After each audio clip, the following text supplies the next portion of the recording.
Assalamualaikum warahmatullahi wabarakatuh. Perkenalkan, nama saya Syahputri Maharani dengan NIM 215520101002. Di sini saya akan mempresentasikan tugas saya tentang jenis-jenis arsitektur dan topologi jaringan dan subnetting. Baiklah, langsung saja ke penjelasan presentasi saya hari ini.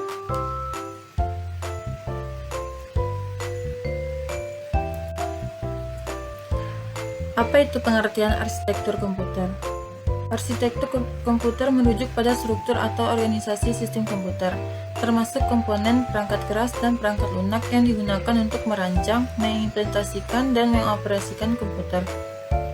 Arsitektur komputer menentukan cara kerja umum dari sistem komputer, termasuk cara-cara komponen-komponen seperti unit pemrosesan sentral atau CPU, memori, periferal, dan jaringan berinteraksi satu sama lain. Arsitektur komputer juga mencakup instruksi dan format data yang digunakan untuk mengoperasikan komputer serta bagaimana perangkat keras dan perangkat lunak tersebut diorganisasikan dan terhubung satu sama lain. Jenis arsitektur jaringan ada 4, yaitu yang pertama, client server, memungkinkan beberapa komputer terhubung sebagai server dan klien memudahkan pembagian tugas. 2. Peer-to-peer, mengizinkan komputer dalam jaringan berfungsi sebagai klien dan server sekaligus, tidak memerlukan server terpusat. Arsitektur 3 tier, arsitektur ini mengorganisasikan aplikasi dalam 3 tingkatan komponen, yaitu klien serta aplikasi dan server basis data. 4. Arsitektur virtualisasi. Arsitektur ini menggunakan teknologi virtualisasi untuk menggabungkan sejumlah fisik menjadi satu entitas virtual. Kekurangan dan kelebihan arsitektur jaringan. Yang pertama yaitu kelebihan. Kelebihannya itu ada 4, yaitu skalabilitas. Apa itu skalabilitas? Skalabilitas adalah arsitektur jaringan yang baik dapat ditingkatkan secara horizontal atau vertikal dengan mudah. Yang kedua, redundansi. Redundansi adalah arsitektur jaringan yang baik sering kali memiliki fitur redundansi yang memastikan ketersediaan dan ketangguhan jaringan. Yang ketiga, keamanan. Keamanan adalah arsitektur jaringan yang dirancang dengan baik dapat melindungi data dan sumber daya jaringan dari ancaman keamanan seperti serangan malware atau hacker. Yang keempat, kinerja yang tinggi. Kinerja yang tinggi yaitu melalui pengaturan yang optimal dan penggunaan perangkat keras dan perangkat lunak terkini. Arsitektur jaringan dapat mencapai kinerja yang tinggi dengan throughput yang cepat dan waktu latensi yang rendah. Kekurangan ada 4, yaitu biaya implementasi tinggi. Apa yang dimaksud dengan biaya implementasi tinggi? Yaitu adalah pembangunan dan pemeliharaan arsitektur jaringan yang canggih dapat melibatkan biaya yang tinggi. Yang kedua, kompleksitas. Kompleksitas adalah arsitektur jaringan yang rumit, dapat sulit untuk dikelola dan memerlukan keahlian teknis yang tinggi. Yang ketiga, ketergantungan. Yang tergantungan yaitu ketika jaringan mengalami kegagalan, sistem yang terhubung dengan jaringan tersebut juga dapat terpengaruh. Latensi yaitu jika arsitektur jaringan tidak dioptimalkan dengan baik, latensi atau keterlambatan dapat mentransmisikan data antara perangkat dalam jaringan dapat terjadi. Lanjut ke fungsi arsitektur jaringan yang pertama, yaitu resource sharing, memungkinkan pengguna untuk berbagi file, printer, dan sumber daya lain di dalam jaringan. Yang kedua, communication, memungkinkan pengiriman pesan dan berkomunikasi antara pengguna jaringan. Jenis topologi jaringan. Yang pertama ada bus. Bus adalah sebuah komputer yang terhubung ke kabel tunggal secara linear, membutuhkan pelaksanaan yang sederhana. Yang kedua, topologi star. Setiap komputer terhubung ke satu titik pusat, memudahkan pengelolaan jaringan. Yang ketiga, topologi ring. Setiap komputer yang terhubung menjadi satu lingkaran, mengurangi jumlah kabel yang dibutuhkan. Lanjut ke kekurangan dan kelebihan topologi jaringan. Yang pertama yaitu star. Kelebihannya mudah dan diidentifikasi dan isolasi masalah. Kekurangannya bergantung pada keberadaan titik pusat. Yang kedua, ring. Kelebihannya tahan terhadap gagalan satu komputer. Kekurangannya, masalah pada sebuah penyeberangan dapat berdampak pada keseluruhan jaringan. Yang ketiga, bus. Kelebihan, biaya implementasinya rendah. Kekurangannya, jika segmen jaringan rusak, jaringan akan terganggu. Contoh penggunaan topologi jaringan. Contohnya ada di sini, yaitu kantor besar. Topologi star digunakan dalam jaringan kantor besar untuk mengatur dan mengelola aliran informasi. Yang kedua, universitas. Topologi ring digunakan untuk jaringan universitas untuk memaksimalkan keandalan dan mengurangi jumlah kabel yang dibutuhkan. Yang ketiga, usaha kecil. Gunakan topologi bus digunakan dalam jaringan usaha kecil dengan biaya implementasi yang rendah dan skabilitas yang baik. Pengertian subnetting. Subnetting adalah proses pembagian suatu jaringan besar menjadi beberapa subnetting yang lebih kecil. Tujuan dari subnetting adalah untuk meningkatkan efisiensi penggunaan alamat IP dan pengelola jaringan dengan lebih efektif. Dalam subnetting, sebuah subjaringan memiliki batas alamat yang ditentukan oleh subnet mask.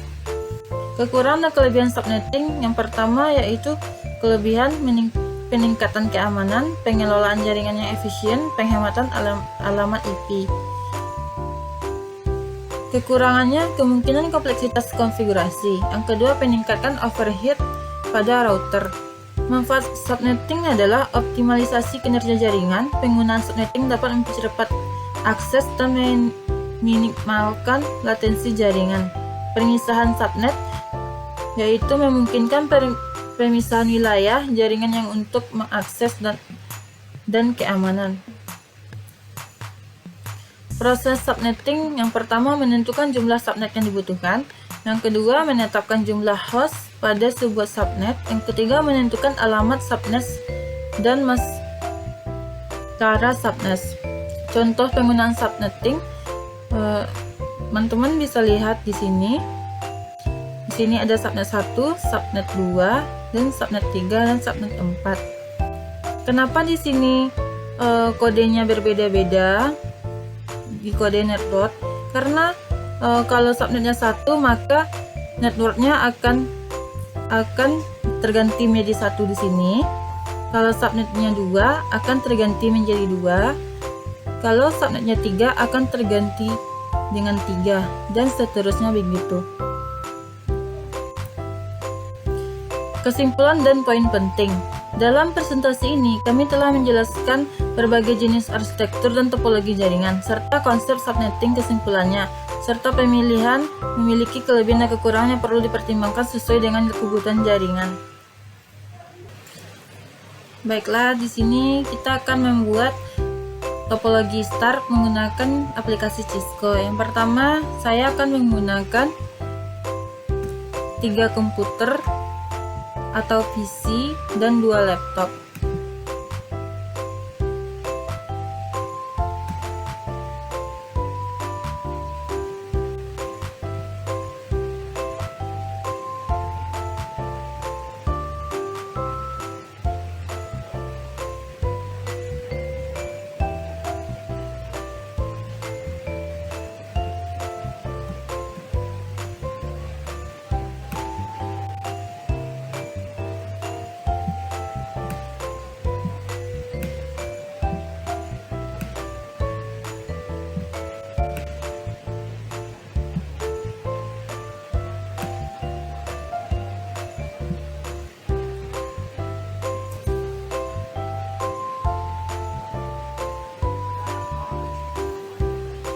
Dan kita menggunakan hub.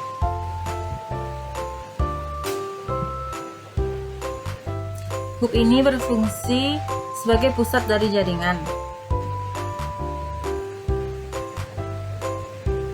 Kemudian hubungkan semua klien.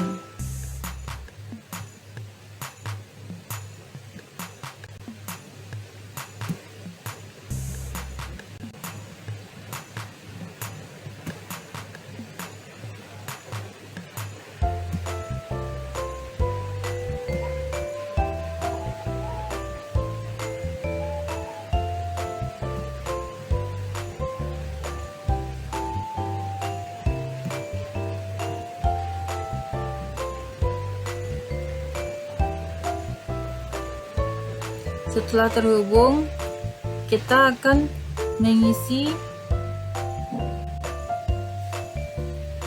IP-nya.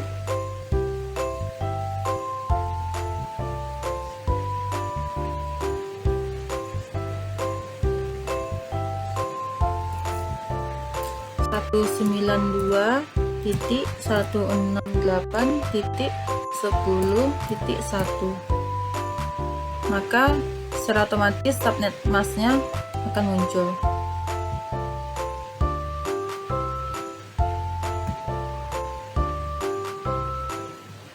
Kemudian kita akan mengisi juga IP-nya seperti tadi, 192.168.10.2.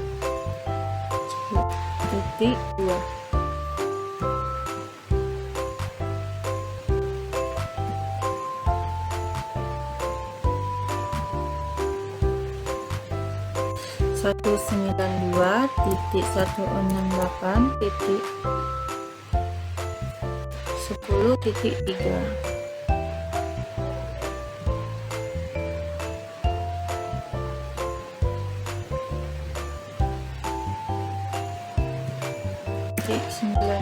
Titik 92.168.10.4.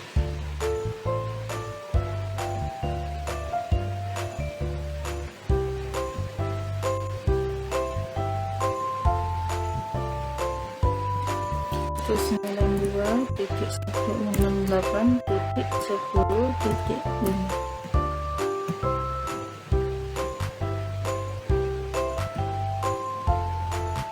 Setelah kita mengisi IP-nya masing-masing, kita akan mencoba menghubungkannya.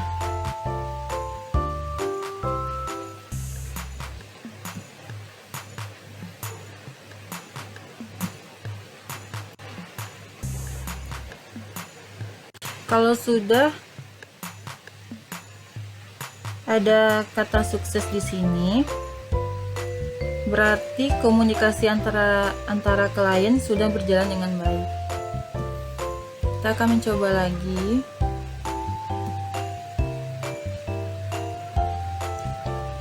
Di sini muncul sukses, berarti topologi kita sudah sukses atau komunikasi antara klien kita sudah berjalan dengan baik. Baiklah, sekian, terima kasih penjelasan saya tentang membuat topologi start menggunakan aplikasi Cisco. Hanya itu yang dapat saya sampaikan. Kalau ada salah dan janggal, saya mohon maaf. Assalamualaikum warahmatullahi wabarakatuh.